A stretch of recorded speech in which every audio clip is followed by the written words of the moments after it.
요즘 우리는 이 시편 23편을 어떨 때는 그 한 절을 가지고 또 어떨 때는 한 마디를 가지고 쭉 살펴보고 있는데요. 제가 지난주 중에 이 시편 23편의 전체 흐름을 살피다가 그 전도서 7장 14절 말씀이 떠올려졌습니다. 형통한 날에는 기뻐하고 곤고한 날에는 되돌아보아라. 이 두 가지를 하나님이 병행하게 하사 사람이 그의 장래 일을 능히 헤아려 알지 못하게 하셨느니라. 이 시편 23편 전체 구조를 살피다가 이 말씀이 떠오른 이유가 있습니다. 이 구조를 보니까 시편 23편 1편에서 먼저 큰 선포가 일어나지 않습니까? 여호와는 나의 목자시니 내게 부족함이 없으리로다. 그렇게 선포하고는 그 다음 2절과 3절에서 그가 나를 푸른 풀밭에 누이시고 쉴만한 물가로 인도하시는도다. 내 영혼을 소생시키시고 자기 이름을 위하여 의의 길로 인도하시는도다. 이 2절 3절 말씀이 전도서 7장 14절로 말하면 이게 형통한 날이잖아요. 평온한 길, 안정적인 길, 안전한 길, 푸른 풀밭, 쉴만한 물가, 이것들이 다 이게 형통한 날이고요. 그런가 하면 그 다음 오늘 살펴볼 4절에 나오는 내가 사망의 음침한 골짜기로 다닐지라도, 이건 곤고한 날 아니겠습니까? 그래서 우리 인생을 하나님께서는 형통한 날과 곤고한 날을 병행해서 주신다. 그래서 우리가 이제 기억해야 되는 건, 이렇게 하나님께서 어떨 때는 푸른 풀밭과 쉴만한 물가로 형통한 길로 인도할 때나, 때로는 사망의 음침한 골짜기를 통과하게 만드는, 지나게 만드는 일이 있을 때나, 이 두 가지는 병행해서 오기 때문에 절대로 피할 수가 없다. 그리고 각각의 상황이 주어질 때 우리들이 해야 될 일이 있다. 이게 오늘 이 본문에서 제가 발견한 내용입니다. 자, 한번 보십시오. 각각이 우리 인생에게 주어지는데 그때그때마다 우리가 해야 될 일이 있는데요. 형통한 날에는 어떤 일을 해야 되느냐 보니까 전도서 7장 14절을 다시 보십시오. 형통한 날에는 기뻐하라는 거예요. 감사하라는 겁니다. 여러분, 지난 한 해를 한번 돌아보자고요. 참 우리 인생이 어리석은 게 뭐냐 하면은요, 항상 좋았던 거는 지나놓고 알아요. 그래서 뭐 입에 달고 사는 분이 계세요. 그때가 좋았지, 그때가 좋았지. 항상 이런 깨달음은 이제 지나놓고 아는 거예요. 그거를 그때가 참 좋았지를 그때 알았더라면 얼마나 좋았겠냐고요. 이게 우리 인간의 미련한 모습이기 때문에 우리에게 형통한 일이 찾아오잖아요. 그러면 그걸 우리가 미리 알고 그걸 감사하고 그걸 기뻐하고 그걸 표현하고, 이게 우리에게 주어진 과제라는 것입니다. 그래서 저는 요즘에 이 찬양이요, 내가 누려왔던 모든 것들이, 내가 지나왔던 모든 시간이, 내가 걸어왔던 모든 순간이 당연한 것 아니라 은혜였어. 그 아침 해가, 그 다음 가사를 보십시오. 아침 해가 뜨고 저녁엔 노을, 봄의 꽃향기, 가을의 열매, 누구나 다 누리고 있는 것들인데 지나놓고 보면은 참 그때가 좋았지. 그걸 미리 이 순간에 당연한 거 아니라 이게 참 감사한 일이구나. 이게 우리의 의무라는 겁니다. 지난 그 수요일 목요일 폭설이 내려서 많이 당황하셨죠? 저도 그 중에 한 사람이에요. 그날 수요일 저녁에 우리 29교회로 파송받아간 그 교회 중에 한 교회가 이제 처음으로 이제 임직식이 있다. 장로, 안수입사, 권사를 세우는 중요한 일이라서 이제 저를 초대해서 말씀을 좀 전해달라 그랬습니다. 그래서 이제 마침 또 시간이 잘 맞아서 제가 가겠다고. 그래서 출발하는데 이게 눈이 막 들이퍼붓는 거예요. 그러니까 이게 또 하필 또 이럴 때 눈이 와가지고 왜 또 하필 오늘이 있냐고 그런 마음이 순간적으로 들더라고요. 그때 제가 이 말씀을 묵상하고 있었기 때문에 이걸 제가 바꾸어 생각하기 시작한 거죠. 내일 아침에 막 경치가 끝내주겠다. 이렇게 눈이 많이 내리는데 내일 아침에 막 얼마나 기대가 된다. 막 일부러 제가 의도적으로 그렇게 이제 가면서 계속 그 생각을 하고요. 그리고 고생을 좀 했죠. 많이 고생을 했습니다. 그렇게 하고는 이제 목요일 아침에 일어나서 일부러 창문을 열어젖히고 막 탄성을 지르면서 이게 이게 그 스위스야 뭐야 이게, 이야 이 뭐 엄청나네 이게. 막 그걸 제가 의도적으로 그렇게 한 거예요. 왜냐 하니까요, 눈이 내리고 그것 때문에 가는데 방해가 되고 막 시간도 못 맞춰서 늦게 지각을 하고 막 회사 가려니까 막 짜증이 나고, 그 어떡하냐고요, 눈이 그리고 바빠린 걸. 그럼 거기에서 제가 그 좋은 점들을 살려서 자꾸 표현하는 거죠. 그래서 이걸 내가 형통으로 만드는 거거든요. 그리고는 막 사진을 제가 막 스마트폰으로 막 작품을 여러 개 찍었습니다. 여건만 되면 내가 작품 전시회를 하고 싶어요. 그날만 누릴 수 있는 거였거든요. 이 각도로 보면은 이게 굉장히 공고한 날이 되는데, 저 각도로 그것을 형통한 날로 만들어버리고 그것을 감사해버리고 그것을 기뻐해버리는 거거든요. 이거 우리 할 일이에요. 그런가 하면은 곤고한 날도 피할 수 없다 그러는데요, 곤고한 날에는 어떻게 하라고요? 형통한 날에는 기뻐하고 곤고한 날에는 되돌아보아라. 소크라테스의 말을 지난주 인용 안 했습니까 제가? 여러분, 성찰하지 않은 인생은 살 가치가 없대요. 근데 너무나 분주하게 너무나 앞만 보고 달리기 때문에 하나님께서는 때때로 우리에게 밤을 주세요. 인생의 밤을 주셔서 성찰하게 만듭니다. 괴로운 시간, 잠이 오지 않는 시간, 저도 뭐 아주 심각한 건 아니라도요, 돌아보면은 하나님이 개척 이후로 여러 차례 저에게 그런 난감하고 당황스러운 밤을 주셨거든요. 그때마다 저를 돌아보게 되거든요. 저를 점검하게 되거든요. 성찰하지 않는 인생은 살 가치가 없다고 한다면, 예수 믿는 분들은요, 성찰하는 인생이 될 수밖에 없습니다. 매 예배가 성찰의 시간이에요. 매 예배가 말씀 준비하는 설교자를 통해서 여러분 스스로를 돌아보고 점검하는 그 시간으로 가지게 된다면 얼마나 우리의 삶이 윤택해지겠냐고요. 그래서 여러분, 오늘은 우리 인생이 뭐 항상 푸른 풀밭과 쉴만한 물가만 있는 것이 아니라, 하나님이 이 두 가지를 병행해서 4절에 끔찍한 고난의 밤도 허락해 하신다면, 이걸 피할 수 없다면 각각의 오늘 우리 삶 가운데 해야 될 숙제가 있다는 거예요. 인생의 밤을 피할 수 없다면 그 어두운 골짜기를 지나갈 때 우리가 해야 될 숙제가 있습니다. 힘들어 죽겠다 이렇게만 하면 안 되고 그때그때 주시는 숙제가 있습니다. 자, 3가지로 제가 정리해 드리겠는데요, 인생의 밤이 찾아오면요, 고통이 찾아오면 첫째, 수용하는 거예요. 수용하기. 이사야 45장 7절에 보니까 나는 빛도 짓고 어둠도 창조하며 나는 평안도 짓고 환난도 창조하나니 나는 여호와라, 이 모든 일들을 행하는 자니라 하였노라. 이게 창조주 하나님이 만드신 지침이에요. 누가 이걸 거스르냐고요. 누가 이거를 피할 수가 있느냐고요. 그렇기 때문에 피할 수 없는 고난의 밤이 찾아오면 일단은 수용하는 거거든요.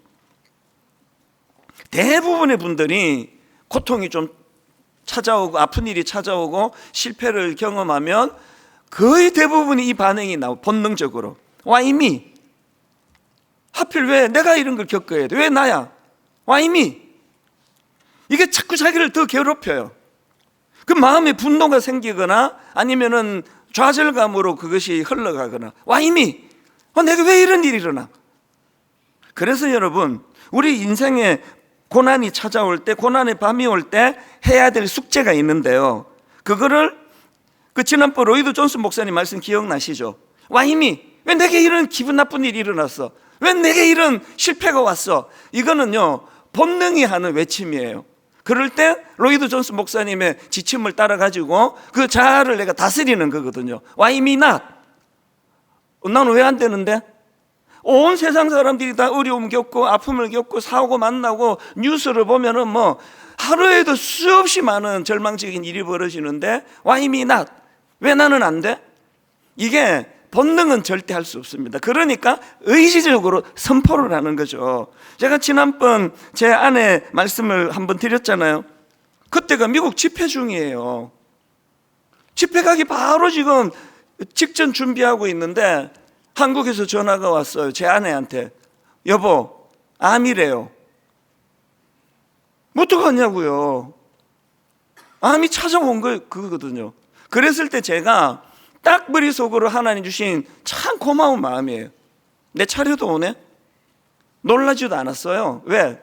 분당 우리 담임 목사 이 자리는요, 한 주에도 몇 건씩 어느 권사님이 아미래입니다. 어느 장로님이, 어느 안수 집사님이, 어느 성도님이 아미래입니다. 그 소리를 듣고 사는 게 이 자리에 있는 전데요.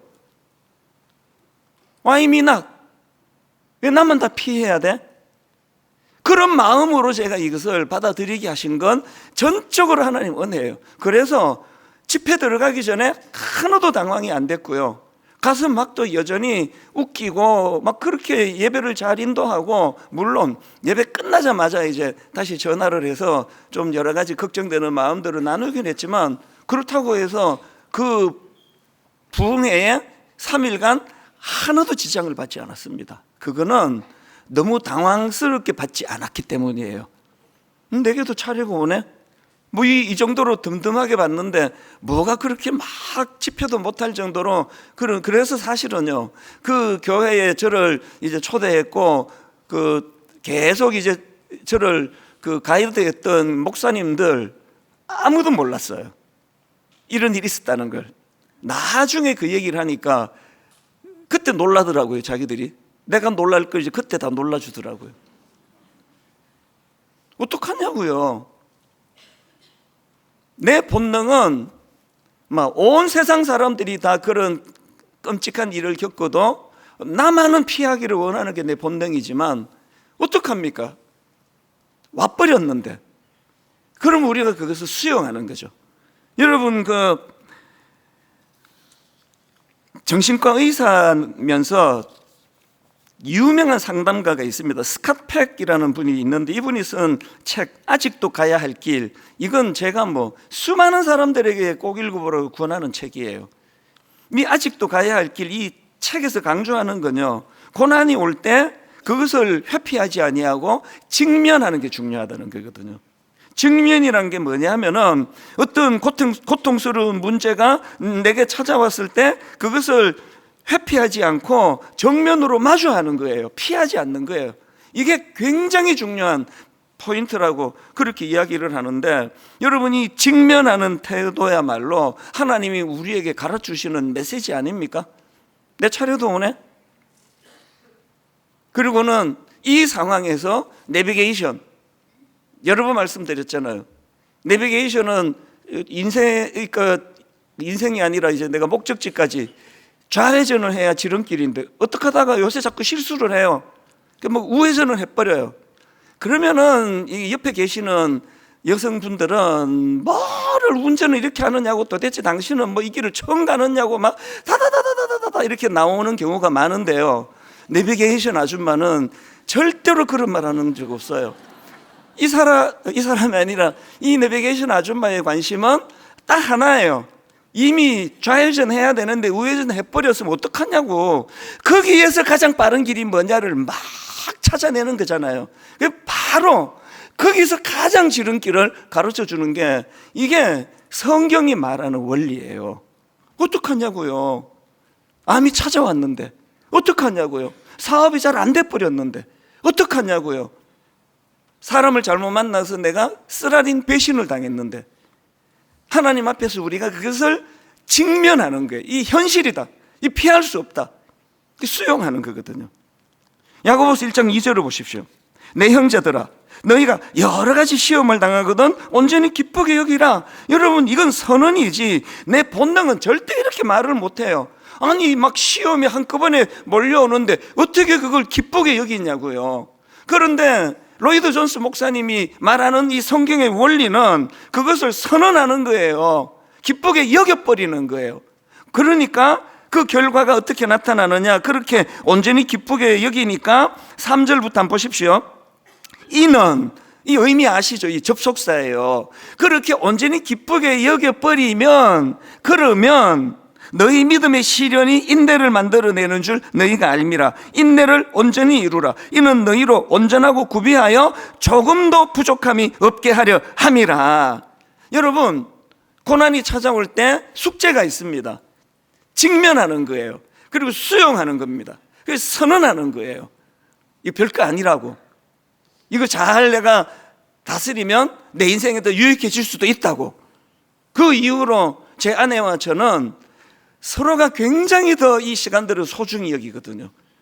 모든 사람이 다 그러시잖아요. 이대로 영원히 쭉 갈 것처럼. 이거 참 인간이 갖고 있는 그 거의 좀 마취 상태 같아요.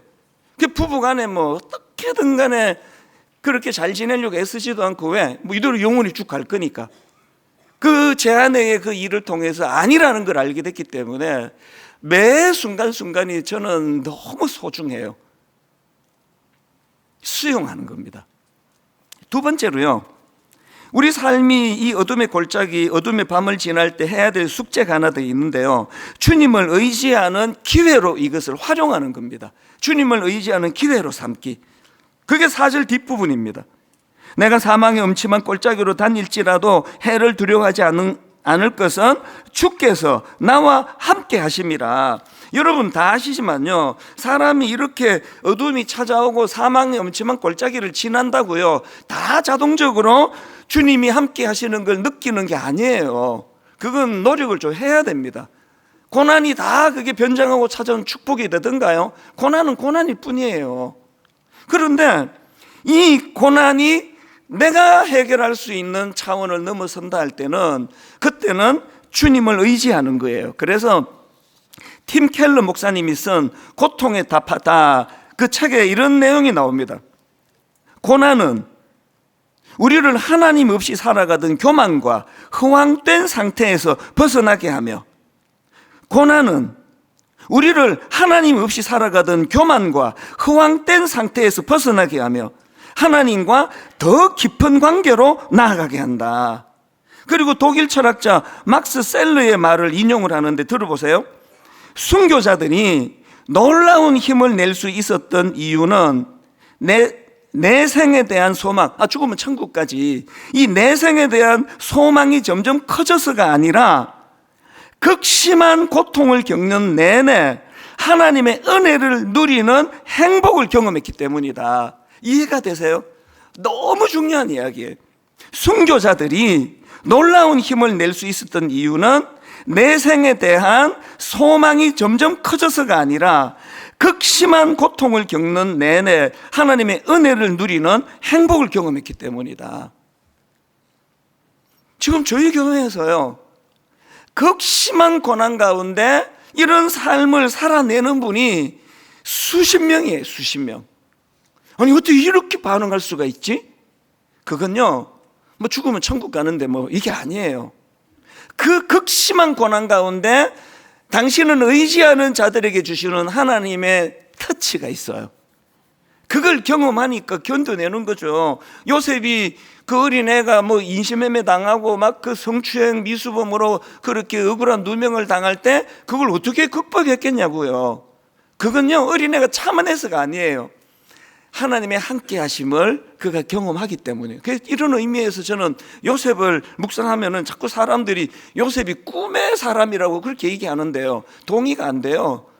어릴 때 요셉만큼 꿈 안 꾼 사람이 누가 있냐고요. 솔직히 요셉이 꿈의 사람이 아니고요, 요셉은 성경이 묘사하는 요셉은 형통의 사람이에요. 그 황당한 꿈을 이루어 주시는 하나님의 형통, 이 형통에 성경을 한번 보시겠습니까? 창세기 39장 2절. 여호와께서 요셉과 함께 하심으로 그가 형통한 자가 되어 그의 주인 애굽 사람의 집에 있더니, 그리고 주인도 그걸 인정합니다. 3절. 그의 주인이 여호와께서 그와 함께 하심을 보며 또 여호와께서 그의 범사에 형통하게 하심을 보았더라. 또 39장 23절도 마찬가지예요. 간수장은 그의 손에 맡긴 것을 무엇이든지 살펴보지 아니하였으니 이는 여호와께서 요셉과 함께 하심이라. 여호와께서 그를 범사에 형통하게 하셨더라. 아니 지금 형제들한테 배신당하고 팔려갖고 지금 종살이하러 남의 나라로 가는데 이게 하나님 형통이래요. 동의가 되세요? 심지어는요, 지금 누명 쓰고 그것도 아주 추잡한 누명을 덮어 쓰고 감옥에 가 있는데 그게 형통이래요. 동의가 안 되죠. 그런 형통을 누가 원하시겠냐고요. 그런데 여기에 너무나 중요한 메시지가 하나 있는데요, 성경이 지금 요셉을 이 사람은 형통한 사람이라고 그러는데 공통적으로 거기다가 토를 하나 달아요. 부연 설명을 하나 붙이는데 공통점으로, 자 2절을 보세요. 거기도 그가 형통한 자라 그러시는데요, 앞에 뭐가 있습니까? 여호와께서 요셉과 함께 하심으로 그가 형통한 자가 됐대요. 그러니까 팔려가지고 그 남의 나라에 인신매매 당하는 게 형통이 아니고요, 그 극심한 고난 속에서도 하나님이 함께 하셨기 때문에 그 절망적인 인생의 비극을 하나님의 형통으로 바꾸어 주셨다는 뜻이에요. 3절도 똑같습니다. 그걸 그 이방인 주인이 알아보는 거죠.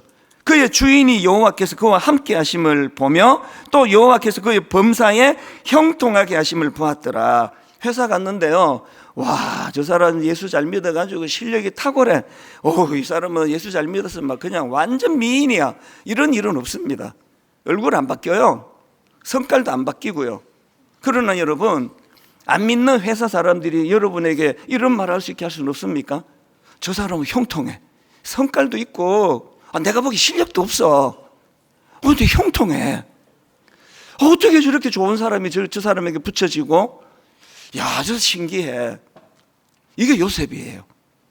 형통한 거예요. 그 형통이 뭐라고요? 고난 중에 여호와가 함께 하시니까 그게 형통으로 바뀌어지더라는 거거든요.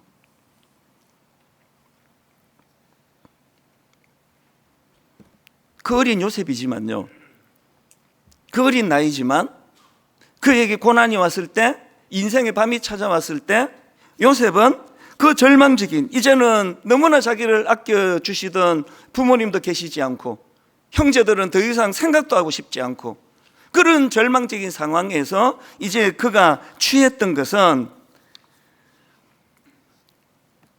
주님만 의지하는 계기. 이건요, 노력이 아니라, 저도 겪어보니까요, 뭐 이민 가고, 저는 인신매매로 간 건 아닙니다. 저는 이민을 갔어요. 그래서 제가 요셉 생각을 많이 했죠. 이야, 이게 그냥 가족 다 같이 가는 이민으로 가도 이렇게 힘든데 남의 나라 생활이 요셉이 어땠겠냐고.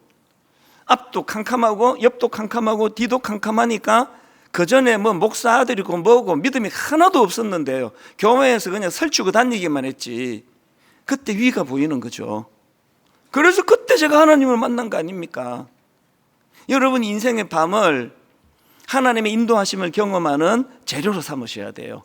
하나님의 은혜를 구하게 되시기를 바랍니다. 욥을 한번 보세요.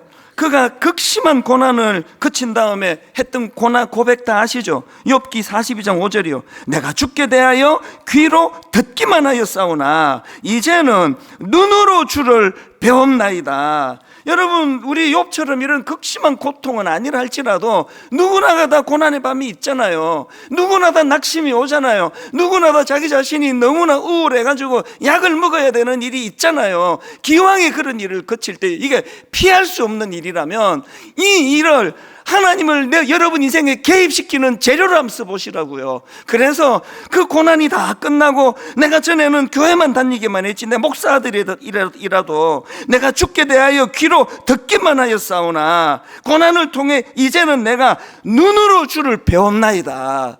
내가 확실하게 말씀드리잖아요. 매번 이민 안 갔으면요, 그리고 편하게 공부하고 뭐 그랬으면 저 절대로 목사 안 돼. 여러분하고 저 만난 일이 없었을 거예요. 고난이, 극심한 고난의 밤이 저로 하여금 목사 아들이지만 전에는 귀로만, 이론으로만 듣고 그런가 보다 그랬던 제가 이제는 눈으로 주를 배웠나이다. 지난 주 중에 제가 아끼던 그 청소년 사회 갈 때 아끼던 제자 자매를 만났어요. 얘는요, 중고등학교 때부터 믿음이 눈에 띄었던 사람이에요. 얘가 아니고요, 이제 지금은 40대예요. 저하고 같이 늙어가는데 얘 그러면 이분은요, 이것도 아니고 이 사람은요, 그 재적이 한 1,400명이 넘는 중등부에서 담당 목사가 눈에 띄었다고 한다면 그게 믿음이 있는 거거든요. 지난주에 만나갖고 제가 또 은혜를 많이 받았습니다. 이 설교를 준비할 때 하나님이 또 이렇게 내 제자를 보내주시는구나. 이 친구가 하는 말이요, 30대 중반에 뇌종양이 왔대요. 아니 이 30대 중반 그 젊은 나이에 그래서 이제 덤덤하게 그것을 이제 받으면서 지나갔는데요. 수술 날짜를 받고 수술 이틀 전부터 마음에 공포가 찾아오더래요. 안 그렇겠습니까? 이 뇌종양이 이게 얼마나 위험한 부위잖아요. 이 공포가 막 밀려와서 이틀 동안 잠을 이루지 못했대요. 그 두려움의 상태로 이제 수술실로 들어가는 거예요. 이렇게 누워가지고 이제 수술실로 들어갔잖아요. 그 수술실로 들어가는데 너무 두려우니까 하나님께 기도했대. 자기가 하나님, 너무나 마음이 불안하고 두려운 이 상황인데 그렇게 하나님께 기도를 했더니요, 하나님이 뭐라고 응답해 주셨느냐 하니까 놀라운 말씀을 주셨대요. 너 지금 예배 드리러 가는 거다. 이건 또 다른 차원의 예배다. 지금 너는 나와 예배 드리러 가는 것이니 두려워하지 말고 나와 함께 예배 드리러 가자. 그래서 이 친구가 수술실로 들어가면서 막 노래가 나오는 거예요. 예배 드리러 가니까. 근데 이걸 뭐 막 소리 지르며 찬양을 못 부르잖아요, 그 상황이. 그래서 계속 흥얼거렸대, 찬양을. 계속 흥얼거리니까요, 마취하러 가서도 계속 이제 흥얼거리니까 마취과 의사가 되게 신기하게 생각하더래요. 이 사람은 수술 받는데 왜 자꾸 노래를 부르지? 마취하는 의사는 환자로 보이지만 자기는 지금 하나님과 또 다른 차원의 예배를 드리고 있거든요. 그래서 뭐 마취약이 자기를 잠재울 때까지 그렇게 찬양을 부르면서 흥얼거리면서 그렇게 수술을 잘 치렀다는 거예요. 제가요, 이 이야기를 듣다가 잠깐만 이거 녹음 좀 해도 되겠니? 나 이거 우리 성도님한테 꼭 들려주고 싶다. 여러분에게 진짜 들려드리고 싶었어요. 그리고는 수술이 잘 끝나고 지금 다시 복귀해서 참 괜찮은 직장에서 너무나 만족하면서 그런 일이 아무 일도 없었다는 듯이, 적어도 제가 보기에 그렇게 행복하게 또 살아가고 있더라고요. 제가 이 자매와 제 제자와 대화하면서 제가 깨달은 게 있죠. 여러분, 기도는요, 인생의 밤이 올 때 하나님을 개입시키는 도구더라고요. 기도는 내 힘으로는 감당할 수 없는 어떤 일을 만날 때 이 기도는 하나님을 끌어들이는 거예요. 개입시키는 거예요. 그게 기도더라고요. 이게 왜 중요한가 하면은요, 자, 욥기 35장 9절을 보십시오. 세 번 얘기입니다. 사람들은 억압이 심해지면 부르짖고 세력이 있는 자들이 억누르면 누구에게나 구원을 청하면서 울부짖지만 그럼에도 불구하고 그들을 창조하신 하나님께로 돌아가지 않습니다. 어두운 때에도 희망을 주시는 그 창조주 하나님께로 돌아가지 않습니다. 지금 이 말로 하면요, 고난이 찾아오고 어두운 밤이 와도, 그래도 울고 불고 난리가 나도 그래도 하나님 찾지 않습니다. 그 얘기거든요. 그러면서 이때 하나님은 어떤 하나님인가를요, 여러분이 10절을 개역개정으로 다시 한번 보십시오. 나를 지으신 하나님은 어디 계시냐 하고 밤에 노래를 주시는 자가 어디 계시느냐고 말하는 자가 없구나. 지금 고난이 찾아올 때, 인생이 밤이 찾아올 때, 그때 우리가 찾아야 되는 하나님은 어떤 하나님인가 하니까 밤중에 노래하게 하시는 하나님이라는 거예요. 밤중에 노래하게 하시는 하나님. 성경에 보면은요, 하나님이 너무 광대하시기 때문에 그 상황에 따라 강조점이 달라요. 그런데 우리 인생의 밤이 올 때 찾아야 되는 그 하나님은 밤중에 노래하게 하시는 하나님이에요. 제 제자 30몇 살밖에 안 된 그 젊은 제자가 뇌종양 수술하러 들어가면서 하나님께 기도했더니 하나님이 이 자매로 하여금 그 마취실로 가는 순간에도, 수술실에 가는 순간에도 노래하게 했잖아요. 흥얼흥얼 노래하게 했잖아요. 마취과 의사분이 의아해할 정도로 이 사람 왜 이러지?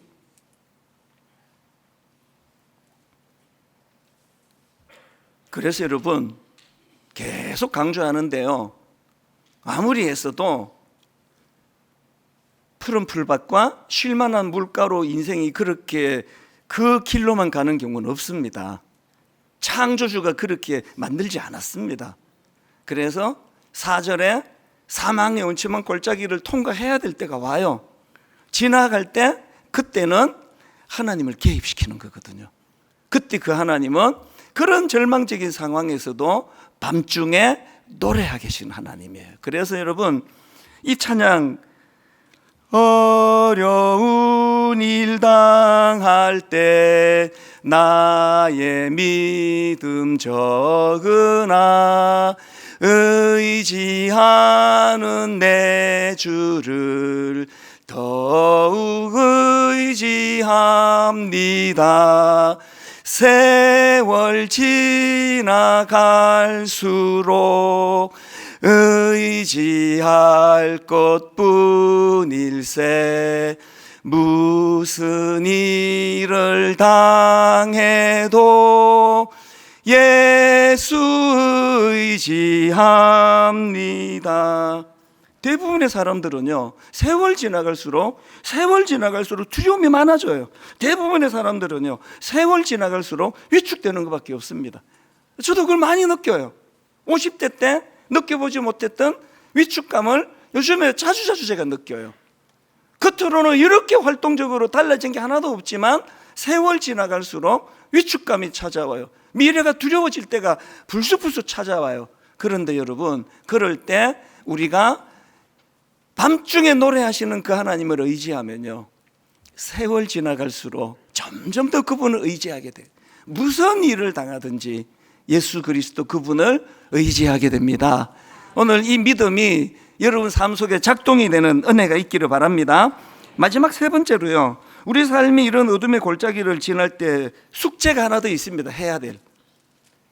그 숙제가 뭐냐? 여러분이 겪고 있는 그 고난을요, 내 인생의 유익으로 승화시킬 책임이 있습니다. 또 어른들이 즐겨 부르시는 찬양 하나가 떠올려졌는데요, 373장 찬송가 1절이 이래요. 고요한 바다로 저 천국 향할 때 주 내게 뭘 주세요? 순풍을 주시니 참 감사합니다. 여러분이 1절이 바로 시편 23편 2절 3절에 나오는 푸른 풀밭과 쉴만한 물가로 인도해 주시는 그 은혜를 누리는 거 아닙니까? 그리고는 2절로 들어가 보니까 큰 물결이 일어나 나 쉬지 못하나 이 풍랑으로 인하여 더 빨리 갑니다. 이 2절은요, 4절에 나와 있는 지금 우리가 살펴보고 있는 사망의 엄청난 골짜기를 지나는 걸 그렇게 묘사한 거 아닙니까? 그런데 제가 저 2절을 잊지 못하는 게요, 때로는 인생이 밤이 와요, 고난이 와요, 물결이 일어납니다. 그래서 쉬지 못해요. 그래서 우울해요, 아파요. 그런데 놀라운 건 이 풍랑으로 인하여 더 빨리 갑니다. 고난이 저절로 빨리 가게 만들지는 않아요. 대부분의 고난은 우리 발목을 잡아요. 그런데 고난이 찾아올 때 예수 그리스도라는 돛을 올릴 때요, 예수 그리스도라는 돛을 올릴 때 그 돛이 더 빨리 가게 만들어요.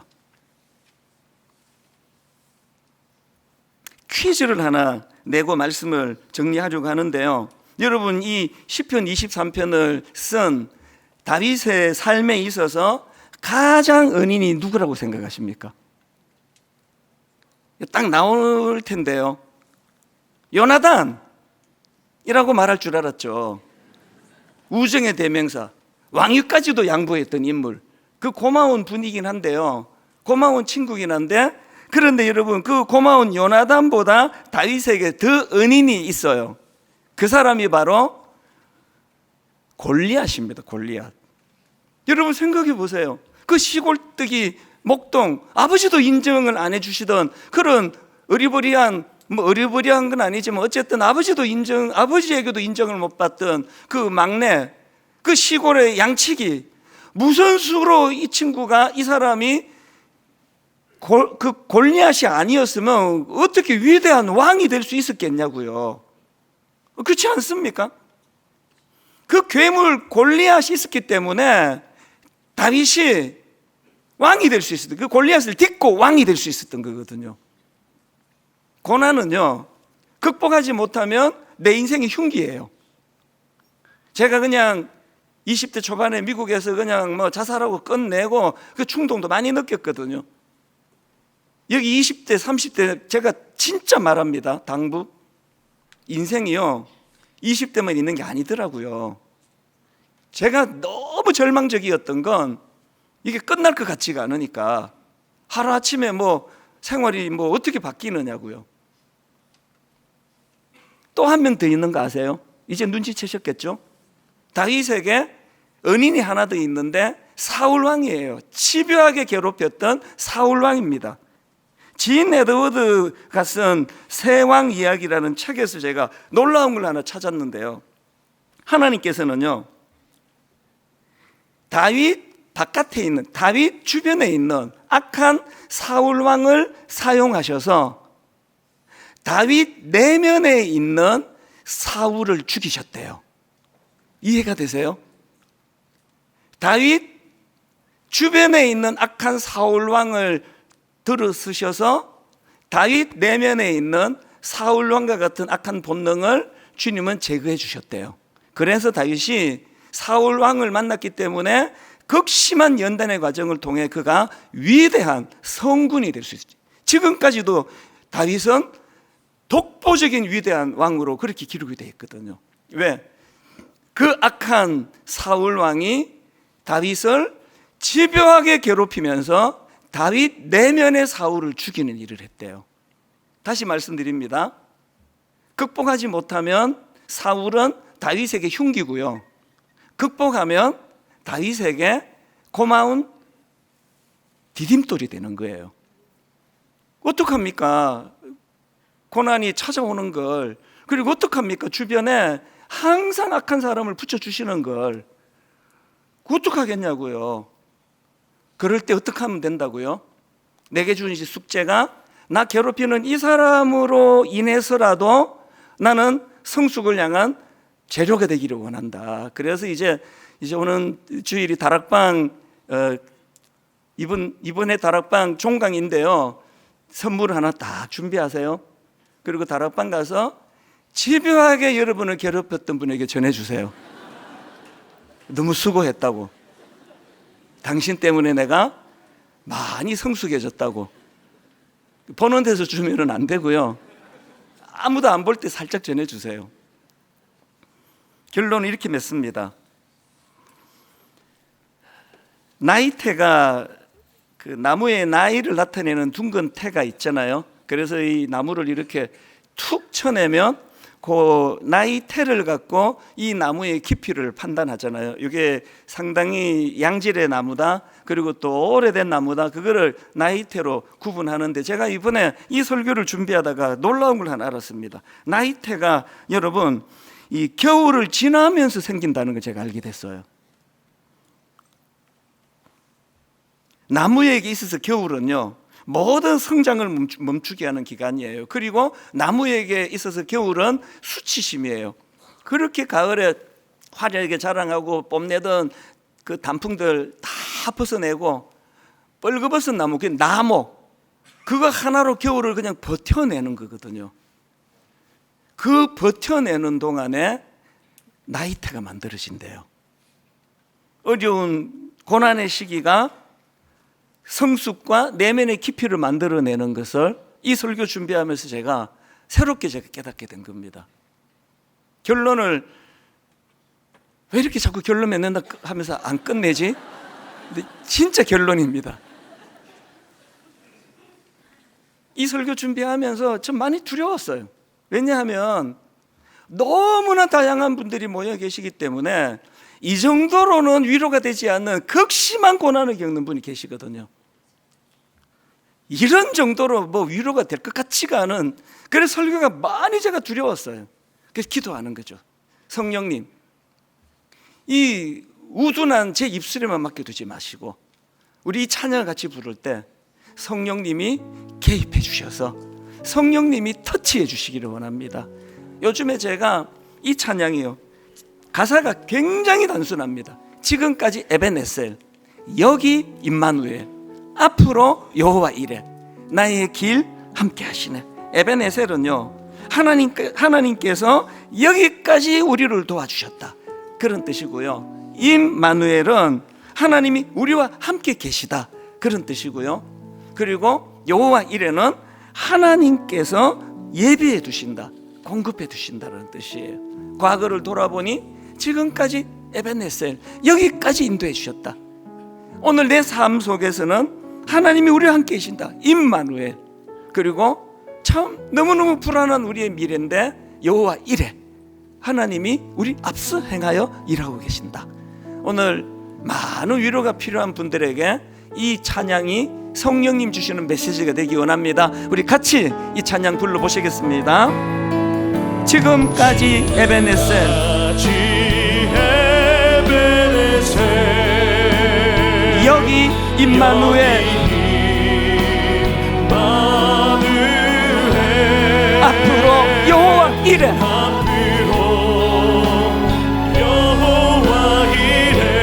나의 가는 길 함께 하시네. 여러분, 이 찬양 우리 삶에다가 녹여서 다시 한번, 지금까지 에베네셀, 여기까지 인도하신 하나님 감사합니다. 여기 임마누엘, 우리와 함께 하시는 그 하나님을 찬양합니다. 앞으로 여호와 이레, 불안한 내 미래에 하나님 예비하고 계시는 줄 믿습니다. 나의 가는 길 함께 하시네. 우리 가정에 이 찬양을 녹여서 다시 부르기 원합니다. 지금까지 에베네셀, 여기까지 인도하신 그 하나님, 여기 임마누엘, 우리와 함께 하신 하나님, 앞으로 여호와 이레, 주님 내 길 예비하십니다. 나의 가는 길 함께 하시네. 세상 소망 다 사라져가도, 세상 소망 다 사라져가, 주의 사랑은 끝이 없으니. 여러분, 우리가 이 땅을 살아가며 살아가는 이 모든 순간이 주 은혜임을 나는 믿네. 힘든 나그네 인생길 가운데 때로는 세상 소망 다 사라져가도, 그럼에도 불구하고 주의 사랑은 끝이 없으니, 살아가는 이 모든 순간이 주 은혜임을 나는 믿네. 주 나의 모습 보내. 여러분, 이거 아십니까? 상한 나의 마음 보시네. 여러분, 이거 아십니까? 주 나의 눈물을 아네. 홀로 울던 마음 아시네. 인생의 밤을 지나는, 인생의 광야를 지나는 여러분, 주 나의 모습 보내. 상한 나의 마음 보시네. 사망의 음침한 골짜기를 지날 때 주 나의 눈물 안에 홀로 울던 마음 아시네. 그래서 다시 한번 힘을 내요. 세상 소망 다 사라져가도, 그럼에도 불구하고 주의 사랑은 끝이 없으니, 살아가는 이 모든 순간이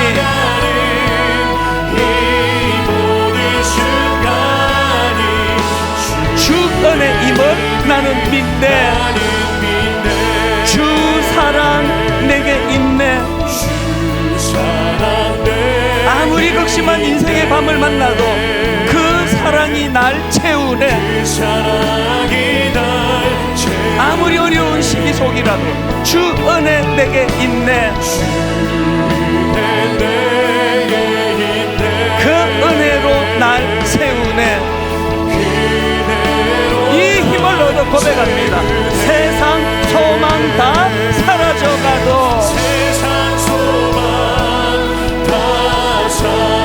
주의 사랑은 끝이 없으니, 살아가는 이 모든 순간이 주 은혜임을 나는 믿네. 우리 다 자리에서 일어나셔서 세상 소망 다 사라져가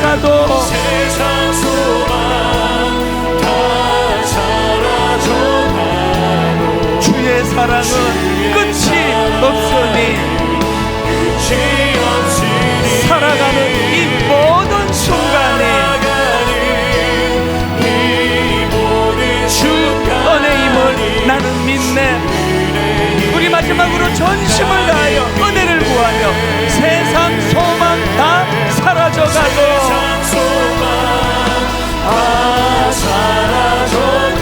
그럼에도 불구하고 주의 사랑은 끝이 없으니 살아가는 이 모든 순간이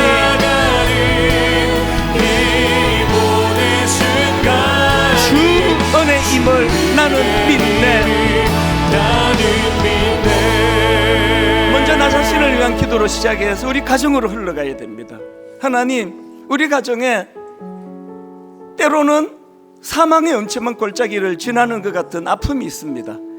하나님, 우리 아들에게, 우리 부모님에게, 내 아내와 남편에게 암이 찾아왔습니다.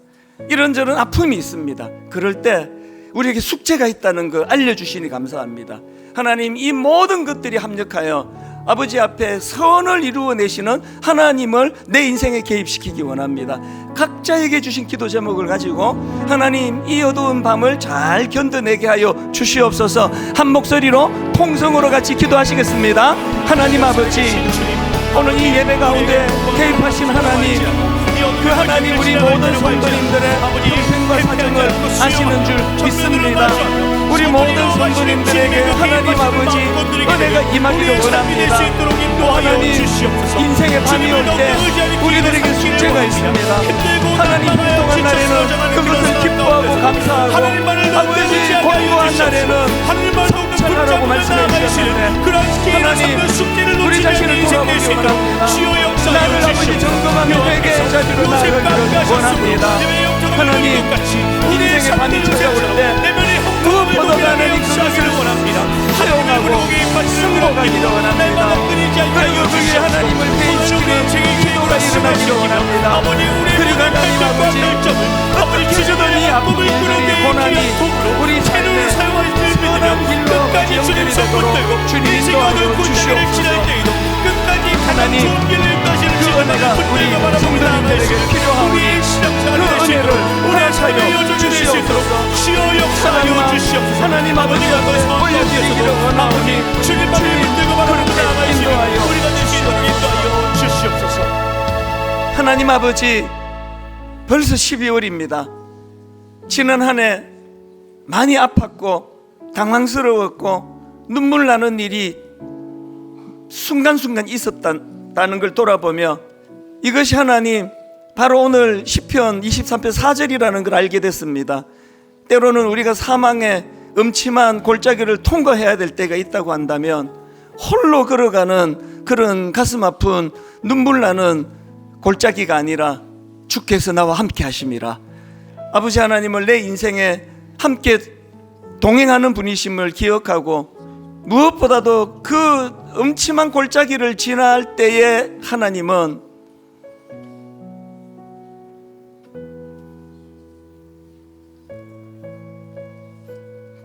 우리의 눈물을 보시고 우리의 아픔을 외면하지 아니하시는 선한 목자 하나님이신 것을 오늘 이 예배를 통하여 알려주셔서 다시 한번 일어나 힘을 얻어 이 사망의 골짜기를 잘 통과할 수 있도록 주님 인도하여 주시옵소서. 우리 가정의 자녀들을 위하여 기도합니다. 시대가 너무 혼란스럽다 보니 너무나 많은 자녀들이 아픔을 겪고 있는데 하나님, 그 모든 것들이 이 아이들에게 인생에 하나도 손해되지 않도록 이 모든 것들이 합력하여 너무나 멋지고 아름다운 하나님의 작품이 나오는 그런 자녀들이 되도록 인도하여 주시고, 연로하신 우리 부모님들, 하나님, 세월 지나갈수록 위축되고 불안하고 두려운 것이 인생인데 세월 지나갈수록 의지할 것뿐이라고 예수 그리스도를 의지한다고 노래하는 저희들의 부모님들 되게 하여 주시옵소서. 이번 한 주간도 오늘 이 말씀이 실제적인 능력으로 우리 성도님들의 삶을 견인할 수 있도록 주님 인도하고 함께하여 주시옵소서.